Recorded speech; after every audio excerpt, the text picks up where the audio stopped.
sobre este programa sociopolítico interdisciplinar planteado. Bien, hagamos un poquito de proceso, explicando el proceso del desarrollo actual del Movimiento Nacional de Innovación Política. Yo soy Ramón Espinosa y con un grupo de colegas creamos en los años 2000, precisamente el 2001, un área de investigación y desarrollo en una pequeña corporación llamada CEPEBAN, Centro Peruano de Estudios Bancarios. Constituimos ahí el área de investigación con el... por favor, ¿hay algún micrófono? Por favor, desactivar sus micrófonos para que la sesión sea fluida. Jonathan, si puedes desactivar los micrófonos, por favor. Ya, está bien. Está bien. Ahí se constituyó entonces en CEPEBAN el centro de investigación, esta área de investigación, para iniciar procesos de seguimiento de tendencias y líderes del cambio mundial, porque lo que pasaba en el mundo en los años 2000 era una gran confusión y llena de incertidumbre. Realmente no sabíamos qué es lo que estaba pasando. Por eso es que se constituyó esta área de investigación y nos sumergimos realmente, literalmente nos sumergimos en la información producida a nivel mundial, tratando de clasificarla y encontrar patrones, encontrar pautas, líneas generales que expliquen la realidad global, ¿no? Y así es que van a pasar algunos años. Desde el 2001 hasta el 2009, este esfuerzo se llamaba paradigmas. Le habíamos puesto al área de investigación. Es decir, había que encontrar los nuevos paradigmas en el mundo para explicar qué estaba sucediendo. Solamente sabíamos que existía una gran crisis general. El 2009 podemos encontrar algunos paradigmas, ¿no? Y teníamos ya cierta claridad de qué es lo que estaba pasando en nuestro mundo como proceso.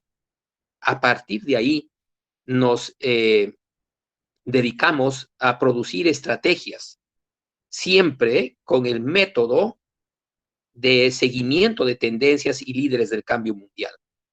Entonces, esa tarea ya era, después de encontrar un conjunto de paradigmas, de hipótesis, sobre una teoría a poder construir sobre el mundo real, el mundo global, ¿no? La tarea en ese momento era establecer estrategias, quehaceres, el saber qué hacer y el cómo hacer. Eso no es realmente el meollo de la construcción de estrategias. A ese momento le llamábamos estrategos, ¿no? El área de investigación se transforma en estrategos del 2009 al 2016. Al 2016 teníamos una clara idea sobre el qué pasa en el mundo, el cómo hemos llegado hasta acá y el qué hacer y el cómo hacer. Teníamos completa la teoría social, para sorpresa nuestra, porque cuando uno hace ciencia no pone objetivos fijos, ni años, ni nada. Solamente, ¿cierto? Se ingresa al mundo de la información, ¿cierto? A tratar de encontrar una explicación. No inventa explicaciones. No nos ponemos a inventar, a especular, sino a hacer trabajo científico, ¿cierto? A buscar evidencias, a buscar fuentes de validez universal. Tiene que tener validez universal los principios que uno establezca. No validez regional ni local. Tiene que tener una validez universal. Ya lo teníamos claro en el 2016. En ese momento publicamos un cuaderno de resúmenes y síntesis que nosotros le llamamos el cuaderno patrón. Las personas que ya están inscritas en nuestro programa de capacitación, ya le hemos hecho llegar este cuaderno patrón. Por eso es que estoy haciendo estas explicaciones. Cuando ustedes ingresen al cuaderno patrón, más o menos de 95, 96 páginas, van a encontrar en algunas partes, en algunas secciones del cuaderno, decir Paradigmas 2001, Estrategos 2009 y finalmente ESM, Escuela Superior de Management. Ya le pusimos el 2016. Éramos ya una escuela, pero seguíamos sumergidos en el mundo de la investigación. No salíamos todavía a la superficie. De ahí nos vamos a dar grandes sorpresas después. Entonces, constituimos la Escuela Superior de Management para poder empezar a hacer programas, ¿no? hacer planteamientos de estudios semestrales o anuales de investigación, pero ya con la ciudadanía o con lo mejor de la ciudadanía. El 2018 nos damos cuenta que la crisis era inmanejable a nivel mundial. Entonces salimos ya a tratar de conversar con algunas organizaciones políticas hasta el 2019. Ya a mediados del 2019 nos dábamos cuenta de que las organizaciones políticas con las cuales conversábamos no tienen bases doctrinales, no tienen bases ideológicas, no tienen una teoría social científica que pueda explicar la realidad. Por lo tanto, no pueden tener un programa de acción para transformarla. Nos fuimos entonces a movimientos de reciente formación y encontramos el mismo panorama. Solamente una pequeña cantidad de movimientos de política, movimientos políticos que recién se están formando, tienen interés, es decir, comprenden la necesidad de tener una base ideológica, una base doctrinal científica. Con ellos estamos conversando. Estamos tratando de hacer escuelas dentro de estas organizaciones, porque tienen una actitud de autoinnovación, tienen expectativas de liderazgo verdadero. Por lo general, la gran mayoría de las pequeñas organizaciones estas se van constituyendo a base de aspiraciones personales o aspiraciones grupales, que pueden ser buenas, ¿cierto? Pero no justifican la constitución de una institución política que debería estar basada en las ciencias políticas y ahora en las ciencias económicas, en las ciencias sociales y en las ciencias de la administración. Tienen que ser interdisciplinares. Hoy nos damos cuenta con claridad meridiana, claro, de que nuestros problemas en los años 2000 es que no entendíamos los dos grandes problemas de la humanidad en ese tiempo y ahora también. Dos graves problemas tiene nuestro mundo. La destrucción del trabajo asalariado por el desarrollo de la alta tecnología, la digitalización de los procesos, la robótica, hoy la inteligencia artificial, que cada vez producen mucho más y de forma más sofisticada, como explicaré en un momento, con cada vez menos mano de obra. El trabajo, el empleo, muere en el mundo. Millones y millones de puestos de trabajo se pierden. Ahora lo hemos visto con la pandemia, ¿no? Una pandemia de estas destruyendo en el país, por ejemplo, más de 8 millones de puestos de trabajo. Se está generando en el Perú, todavía no lo sentimos suficientemente, pero se está generando en el Perú un empobrecimiento masivo que va a llevar a hambre, miseria, caos. Eso es lo que está pasando, consecuencia, ¿no?, de la falta de creación, que es el segundo problema mundial, la falta de creación de liderazgo verdadero. Claro que sabemos que esto tiene un sustento histórico. La crisis de las ciencias sociales al terminar el siglo XX. El problema es muy grande. El problema no es que 4 o 5 individuos generan algunos grupos, ¿no?, de interés político. No, lo que pasa es que al existir una crisis general al finalizar el siglo XX de las ciencias sociales en general, de la sociología, de la historia, de las ciencias económicas, de las ciencias de la administración, de las ciencias políticas, una crisis general. Después ya pequeños centros de investigación como nosotros comienzan a salirse de ese empantanamiento. ¿Cómo? A través de la interdisciplinariedad. Es decir, entrelazando varias ciencias, ¿no? Se autopenetran, ¿cierto? Hasta las entrañas, pero manteniendo sus propios paradigmas. Esa es la interdisciplinariedad. Entonces, la conjunción de las ciencias sociales, inclusive con ciencias naturales como la biología, como la matemática, etcétera, ¿no? Ciencias exactas, esta conjunción se llama interdisciplinariedad. Y eso ya, a partir del 2010 para adelante, después de la crisis financiera, empezamos a encontrar el camino. Empezamos a tener una claridad meridiana. Y hoy ya no estamos en Escuela Superior de Management, ahora estamos en Movimiento Nacional de Innovación Política. Nos hemos visto obligados nosotros a tener que impulsar por nosotros mismos procesos de innovación estratégica en el país porque no contamos con organizaciones políticas estratégicas, con organizaciones políticas científicas, ni tampoco en la sociedad civil. Hay mucha confusión. Las instituciones están al garete.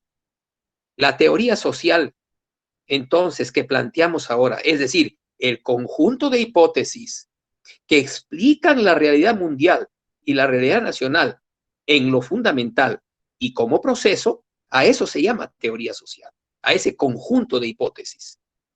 Este conjunto de hipótesis nos obliga a tener que plantear un programa de acción, es decir, el qué hacer y el cómo hacer de forma organizada, ¿cierto?, frente a la crisis global. Hay muchos intelectuales que inclusive después de muchos años pueden definir teorías sociales, pero no llegan al programa de acción.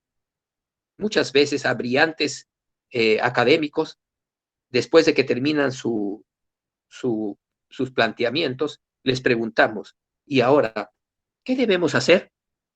¿Y cómo hacerlo? Y ahí es cuando se destruyen. No pueden. Bueno, tenemos que hacer escuelas, ¿no?, con jóvenes, etcétera, ¿no? Que tener que ver algunas reformas legales, no saben qué hacer, ¿no? Ese es el problema. Nosotros tenemos entonces nuestra teoría social completa, con su 50%, digamos, de representación de la realidad global, es decir, de las teorías que nos explican la realidad global, y en segundo lugar, los programas y los proyectos que en su conjunto establecen o configuran un programa de acción. Pues bien, sin esta teoría social, sin teoría social, no necesariamente esta, puede ser cualquier teoría social, pero científica, y que tenga un programa de acción científico, ¿no? Sin eso, no se puede hacer una institución. Por eso el amigo dice, no hay escuelas políticas en el país. No lo hay, pues. No lo hay. Porque no pueden, no es porque no quieran. ¿No? Si fuera fácil, sería que no quieran hacerlo. Pues habrá otros que sí quieran hacerlo. Pero el problema es que nadie puede. Es un proceso histórico. Entonces, hay que hacer estas escuelas políticas. Nosotros le proponemos una de ellas, que actúen en 3 planos. En primer lugar, en el plano cognitivo, en el plano del conocimiento, en el plano de la información, ¿no? A eso le venimos llamando nosotros revolución cultural. Hay una necesidad de hacer una revolución cultural interdisciplinar. Por eso es que estamos haciendo este programa, que tiene unos costos mínimos simbólicos, porque nuestra necesidad es entablar conectividad a nivel nacional. Es decir, identificar personas a nivel peruanos, a nivel regional, que tengan esa actitud que decía de innovación estratégica y que tengan expectativas de liderazgo. Los formamos con nuestro trabajo de 20 años, perteneciente a la humanidad, no a nosotros, ¿no? Los educamos con la interdisciplinariedad, los evaluamos y los certificamos. Y con esa certificación trabajamos. Entramos a procesos de innovación política y de innovación social o socioempresarial, que tenemos que hacer ambas, ¿no? Esto es peor, eso no lo entiende ninguna organización política, que tiene que hacer, antes de que acceda al poder, tiene que hacer programas, diseñar proyectos para resolver los dos grandes problemas de la humanidad, es decir, la creación de nuevos puestos de trabajo que sustituyan al empleo tradicional que se pierde y la creación de líderes educados, ¿no? Líderes capaces de crear nueva riqueza, de crear nuevas cadenas de valor. De eso se trata. Entonces, eso es lo que tenemos que hacer. Entonces, en primer lugar, una revolución cultural. Creemos de que de acá a unos meses, quizás antes del año, vamos a poder lograr organizar por conocimientos a unas 2.000 a 3.000 personas, con lo cual formamos una coalición poderosa, una fuerza poderosa. Eso es el eje de la unidad nacional. Sin eso no hay unidad nacional. Nosotros apuntamos a hacer entonces la columna vertebral de la unificación nacional. Tiene que ser bajo esos términos. En segundo lugar, con esta conectividad en todas las regiones, vamos a crear movimientos regionales de innovación política. En este plano solamente pueden ingresar personas que tienen expectativas políticas, que tienen expectativas electorales, ¿no? En este movimiento nacional de innovación política, que no es un partido. El MNIP es una teoría social, es un programa de acción, es una institución nueva, ¿no? Sobre la base de teorías profundas. Y vamos a constituirlo legalmente como una organización de la sociedad civil impulsora, ¿no?, de la innovación política en el país. La vamos a constituir prontamente. Apenas identifiquemos a unas personas que puedan conformar esta dirección ejecutiva. Vamos a formar entonces estos grupos a nivel regional que finalmente postulen el 2022 a las elecciones en sus diversas regiones, ¿no? Y que puedan acceder a la dirección regional para hacer el programa de acción que está planteando MNIP. Y solamente lo pueden hacer personas certificadas. No puede ser que veamos ahora en el Perú movimientos de reciente formación que se apostan en las plazas de armas, ¿cierto?, de las diferentes capitales de regiones y en provincias, ¿no?, haciendo firmar al que pasa por ahí, a transeúntes, ¿no?, que ponen sus huellas, le toman una foto, etcétera, y a eso le llaman afiliados. Esa es la situación de nuestro país, ¿no? Esos organismos no pueden formarse así, a base de transeúntes, ¿cierto? Y el Jurado Nacional de Elecciones lo permite. Bueno, no puede hacer mucho frente a ello, ¿no? Pero que es una cultura popular. Esos organismos, ¿no es cierto?, no pueden llegar lejos. Entonces, eso es lo que haremos en segundo plano, movimientos regionales de innovación política. Y después vamos a lanzar una promotora de proyectos de management. Management es gestión del talento, es una palabra que no se puede traducir al español. Por eso me perdonarán que tengo que decirlo tal cual se estila a nivel mundial. Management, la herramienta genérica de las ciencias de la administración, que significa gestión del conocimiento diferente, no de cualquier conocimiento. Gestión del conocimiento nuevo, de validez universal. Eso es management. Entonces vamos a hacer programas para trabajar con ciudadanía a nivel socioempresarial, modernizando y desarrollando nuevas cadenas de valor. 1, 2, desarrollando prototipos de autogestión social y autosuficiencia periurbana en la periferia de las urbes. Por ejemplo, digamos Arequipa o Cusco o Huancayo, ¿no? En un pequeño distrito periférico de Huancayo, ¿no?, por ejemplo, ahí hacer 500 familias y demostrar que estas 500 familias, con una dirección científico-técnica, pueden ser autosuficientes.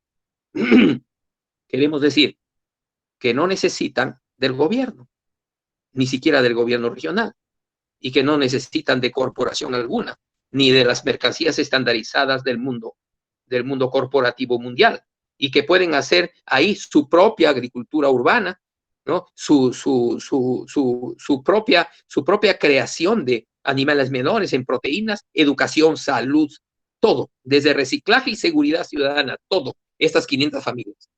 Quiere decir que estas 500 familias las podemos desconectar del sistema y poder generar ahí un nuevo sistema sin corrupción, ¿no? Porque la corrupción es sistémica, ya la veremos. Eso es lo que tendremos que hacer en tercer lugar. Buscamos asociados, buscamos personas con expectativas de liderazgo y que tengan una mentalidad innovadora, ¿no? Para poder formarse en estos programas de capacitación que lo financia el propio CEPEBAN, en gran parte. Por eso que ustedes verán que este programa, que es superior a cualquier diplomado universitario o de posgrado, ¿no? A cualquiera, ¿no? Con unos costos simbólicos, ¿no? Porque necesitamos, ¿no? Para poder pagar las planillas, ¿no? De jóvenes que nos ayudan, ¿cierto? Y que pueden, y que administran todo este proceso. Muy bien.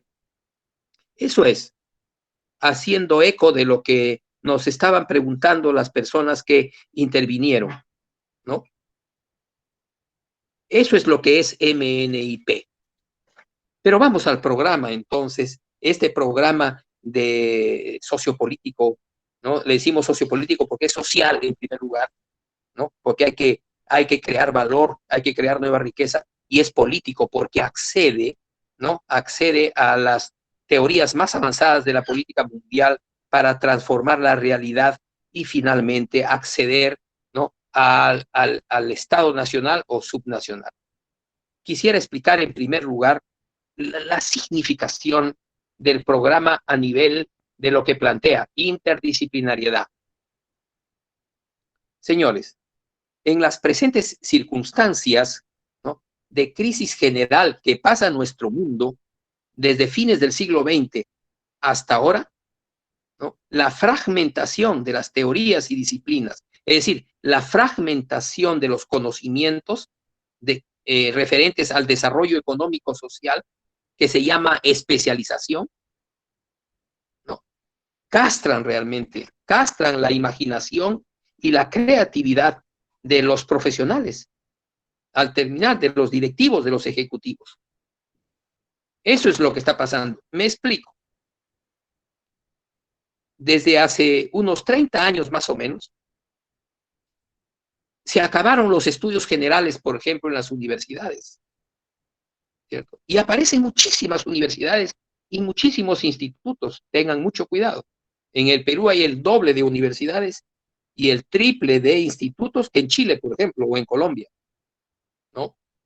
Pero todas ellas son pequeñas empresas que forman según el paradigma de la educación por competencias, es decir, la educación por especialidades, es decir, educan con conocimientos fraccionados, ¿no? Que explican una partecita de la realidad que tiene que enfrentar esa persona. Les enseñan a hacer 4 cosas, pero no entienden el valor de nada, ni menos entienden los entornos en donde se están desenvolviendo. Entonces, tienen gravísimos problemas estos profesionales que terminan las carreras estas universitarias. Esta es, y encima prosiguen con la especialización, ¿no? Dentro del mundo corporativo ya, dentro del mundo empresarial, tratando de, ¿no? de ascender, tratando de ascender en sus puestos de trabajo, a puestos de trabajo más remunerados, ¿no? A base de credenciales, a base de certificaciones, de maestrías y doctorados, ¿no? Cuando esto ya no es posible en el mundo de hoy, ¿no? Ya no produce resultados en el mundo de hoy. Voy a explicar eso. Quería centrar solamente de que la persona es castrada, ¿no? En su imaginación y en su creatividad. Es desmontado el cerebro, ¿no? Y solamente desarrollan una pequeña parte. Necesitamos ahora más que nunca, no más que en los primeros años del 2000, necesitamos realmente un pensamiento interdisciplinar, necesitamos tener en nuestra mente una línea de pensamiento estratégico que tiene que ser interdisciplinar, que pase de una teoría social a otra, de la teoría económica a la teoría política, de la teoría política a la de la administración y a la sociología, e inclusive, ¿no?, que se entrelace con lo que son ciencias naturales. Todo acto educacional, cuando el concepto interdisciplinar vuelva a imponerse en el mundo, todo acto educacional, ¿no?, va a sugerir la participación de diferentes áreas del conocimiento al resolver, ¿no es cierto?, una realidad como un sistema vivo y mutante. Cada realidad que enfrentamos es viva y muta, ¿no? Y no podemos resolverla con criterios sesgados, estáticos y mecánicos.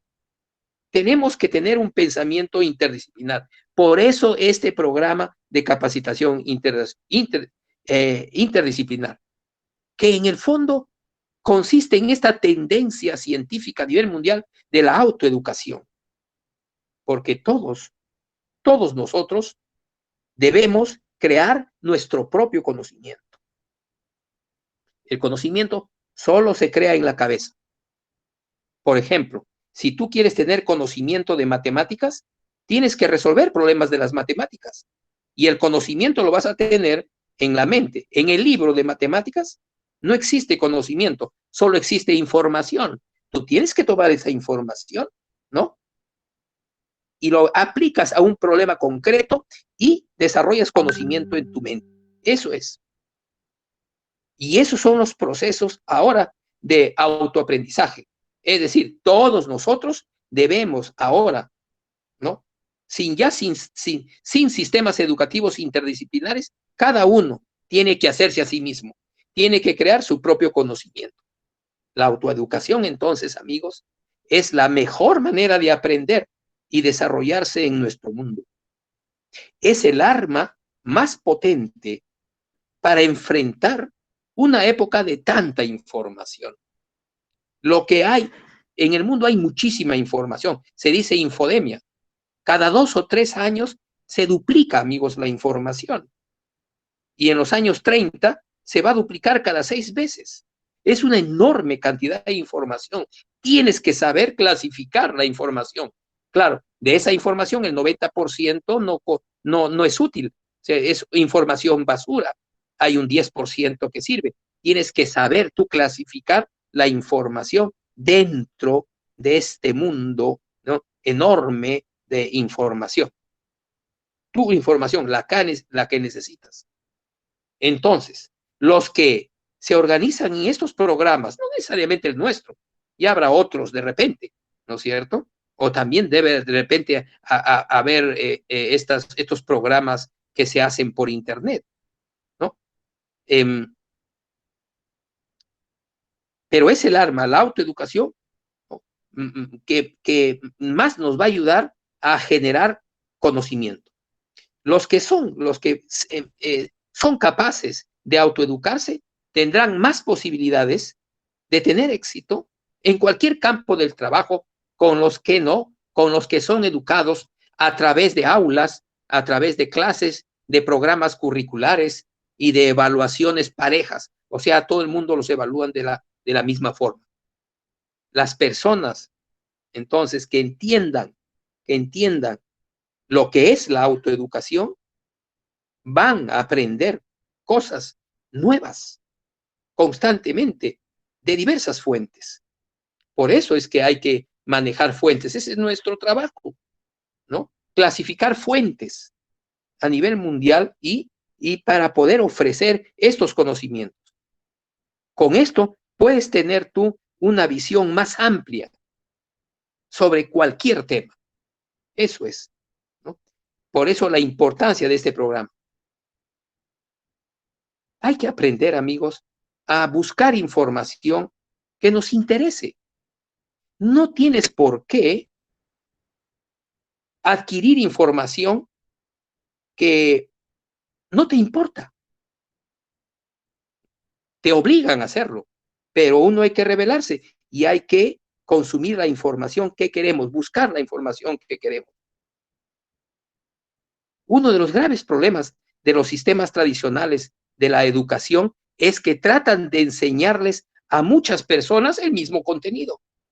A ver, imagínense un aula, 100 personas en un aula, digamos, en un aula virtual. No todas son iguales, todas son diferentes.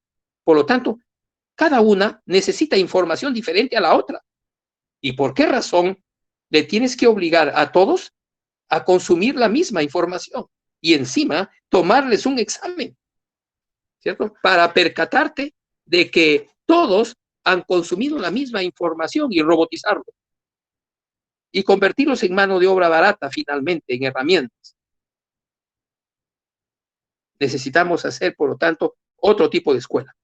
Tenemos que cambiar de pensar, definitivamente. Utilizar la autoeducación. Eso trae un desarrollo mental por encima de las personas que no lo entiendan, ¿no? Y que quieran seguir una línea de educación convencional. Eso es. ¿Por qué finalmente este tipo de educación convencional no interdisciplinar, solamente por especialización, ha terminado? Porque el mundo industrial ha terminado. Y por lo tanto, la línea de ascenso, la necesidad de la línea de ascenso en el mundo industrial ha terminado. Por lo tanto, los estudios convencionales, universitarios y de posgrado, ¿cierto? Carecen de sentido ahora, ¿no? En su gran mayoría.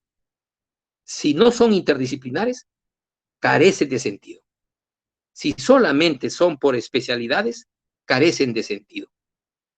Si quieren estudiar a nivel formal, hay, ¿no? En una mínima parte, pero hay, busquen programas interdisciplinares, ¿no? Porque eso les va a ayudar a desarrollar mentalmente más que cualquier mentalidad seccionada o especializada.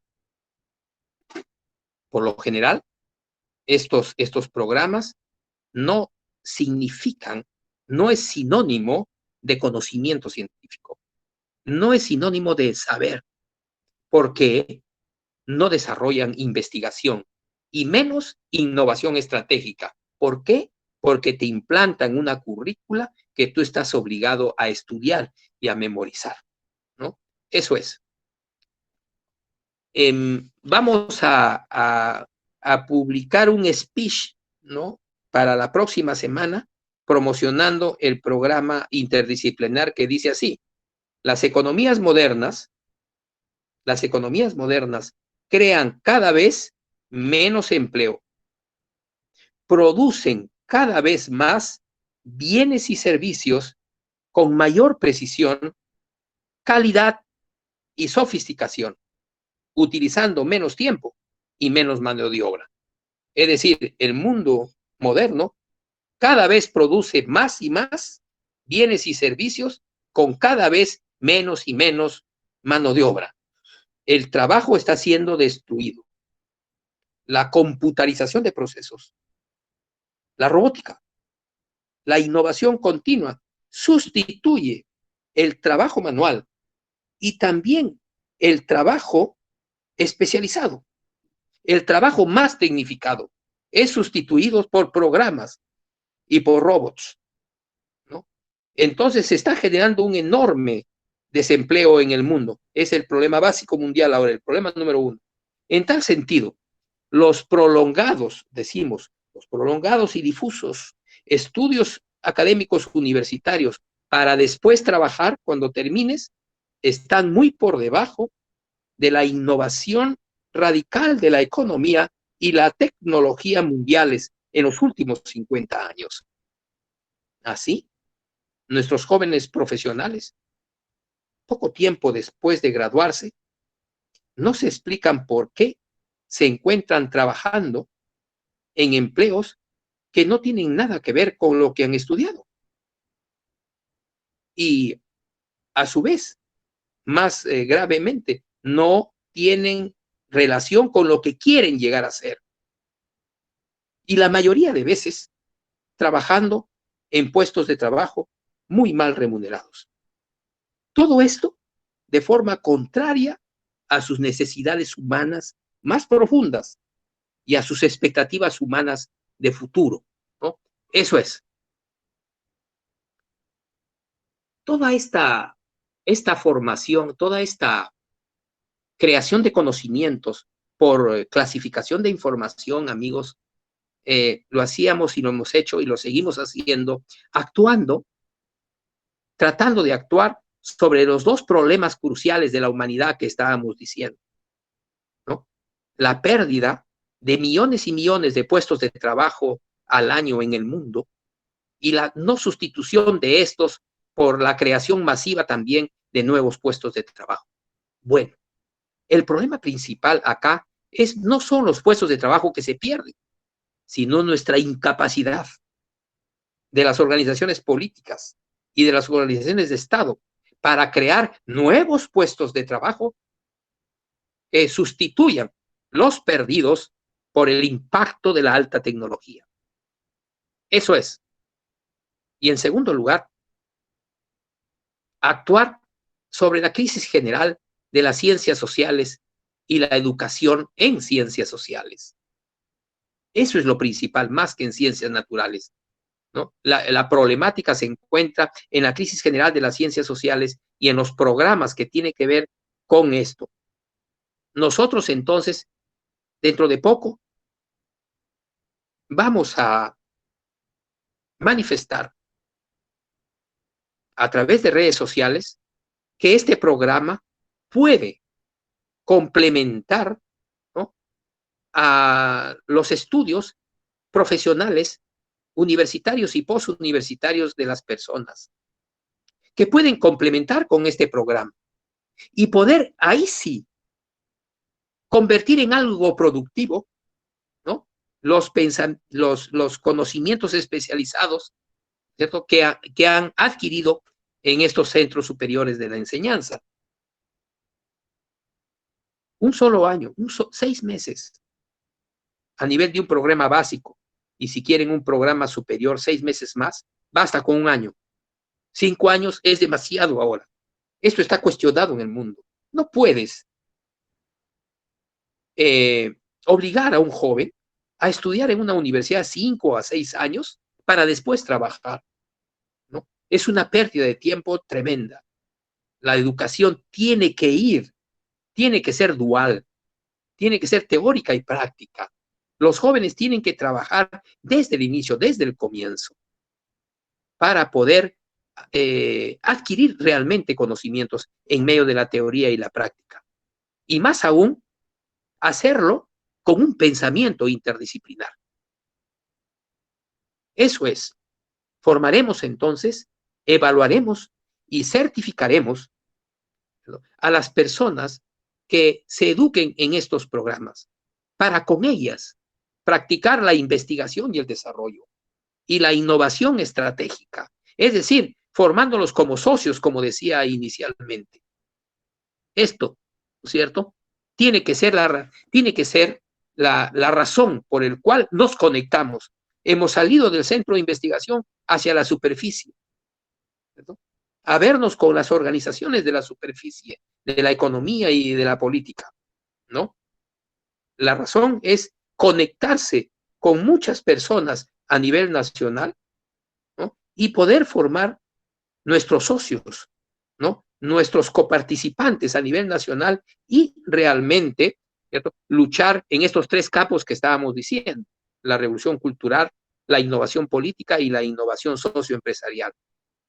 Con ellos haremos desarrollo organizacional y llegaremos a estas situaciones ya para el 2022 de un desarrollo potente, ¿no?, de la innovación política y de la innovación social. Eso es. Hoy, a nivel mundial, les hacemos referencia de que estamos en medio de una lucha por el conocimiento ya, ¿no? La lucha ya no es, ¿cierto?, por territorios en el mundo. La lucha es por el conocimiento, por quien se apropia del conocimiento. y de la apropiación de los talentos de los científicos a nivel mundial. Esa es la lucha. Grandes corporaciones, gigantes tecnológicos, ¿no?, pugnan entre ellos por apropiarse del saber de la humanidad, porque el saber es de la humanidad. No se puede meter en una patente y tener propiedad privada el conocimiento. Eso es lo que está pasando. Se apropian del conocimiento y lo convierten en capital, en un papel, en una patente, ¿cierto? Como capital, capital saber. Eso es lo que está pasando. Y el capital saber, amigos, está, ya lo estudiaremos minuciosamente en el programa de capacitación. El capital saber está sustituyendo al capital dinero.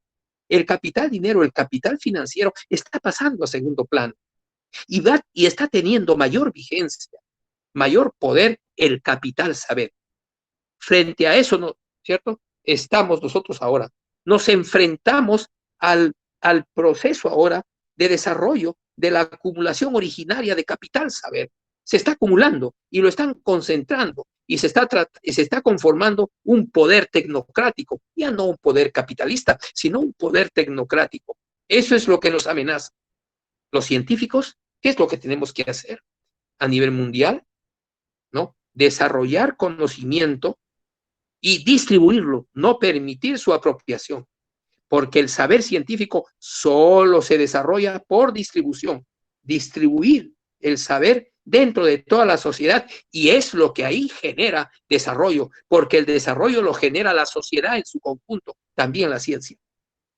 La tecnocracia, por eso será una civilización muy pequeña, de unos 150 años, ¿no?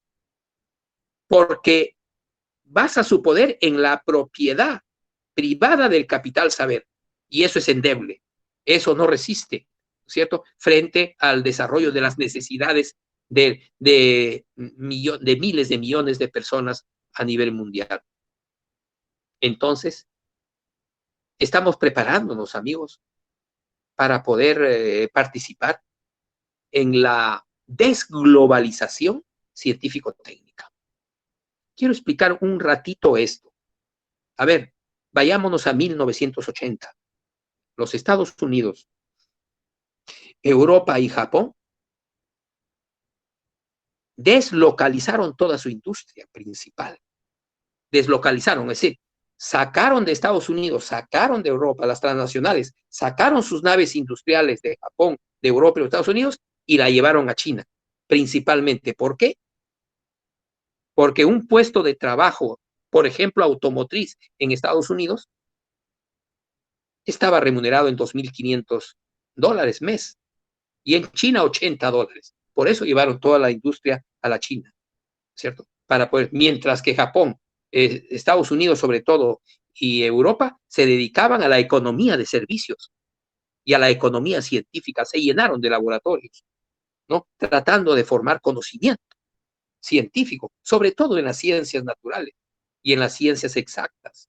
Empezaron a desarrollar entonces el gran conocimiento científico técnico ahí, en referencia a las ciencias naturales.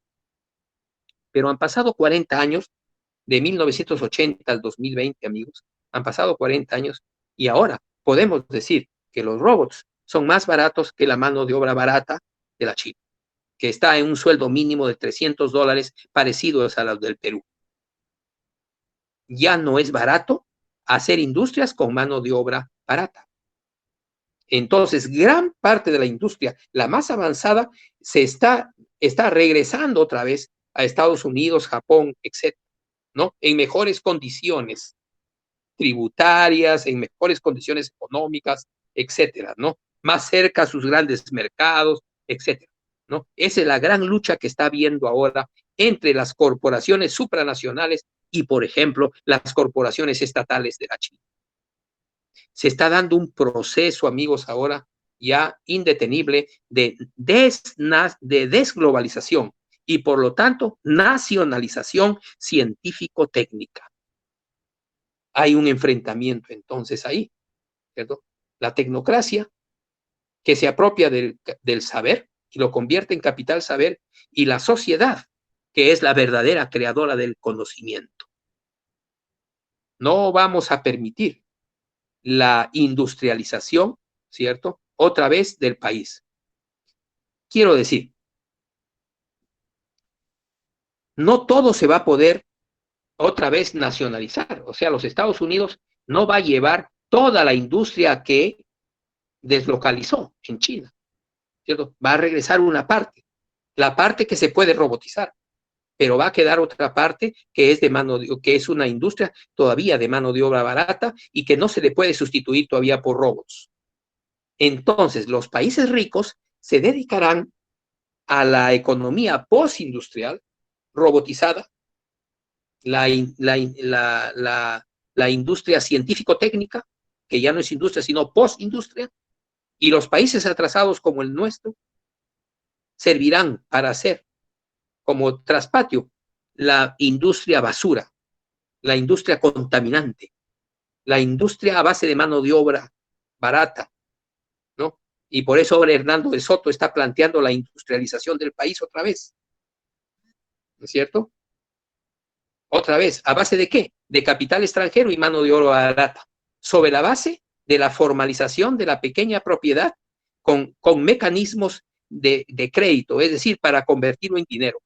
¿Ya? Eso es un proceso de industrialización tardío, siempre en nuestro país, siempre pobre, ¿no? Siempre tardío, queriendo hacer procesos que hace 100 años lo hicieron los países ricos.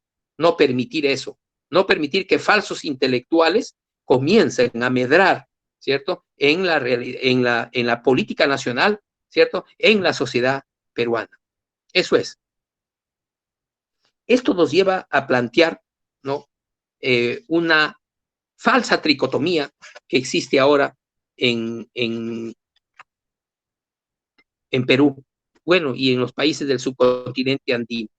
La política, la llamada clase política, desde la izquierda hasta la derecha, amigos, atención, plantean tres estrategias, una tricotomía de estrategias. La primera estrategia es la estrategia de la industrialización que estábamos explicando. ¿Qué es lo que tenemos nosotros que contraponer? La posindustrialización. Eso voy a explicar en un momento. En segundo lugar, la segunda estrategia, la lucha contra la corrupción, ¿no? Tratando de limpiar el sistema, cosa que es una mentira, porque el sistema es la corrupción es el sistema. Este sistema produce corrupción, no funciona sin corrupción, quiero decir, ¿no? Es un acto oportunista plantear de la lucha ética para poder limpiar el sistema. Eso no va a ser posible. ¿Qué contraponemos? Nosotros desconexión, desconectarse, ¿cierto? Generar autosuficiencia, irse al campo, ¿no? Desarrollar autosuficiencia en la periferia urbana, no consumir productos estandarizados, no aceptar el trabajo de mano de obra barata, practicar la autogestión social del trabajo, ¿cierto? Hay ejemplos en el mundo. No estamos hablando por hablar, no estamos hablando porque nosotros hemos inventado esa estrategia. La desconexión lo planteó un extraordinario científico franco-egipcio,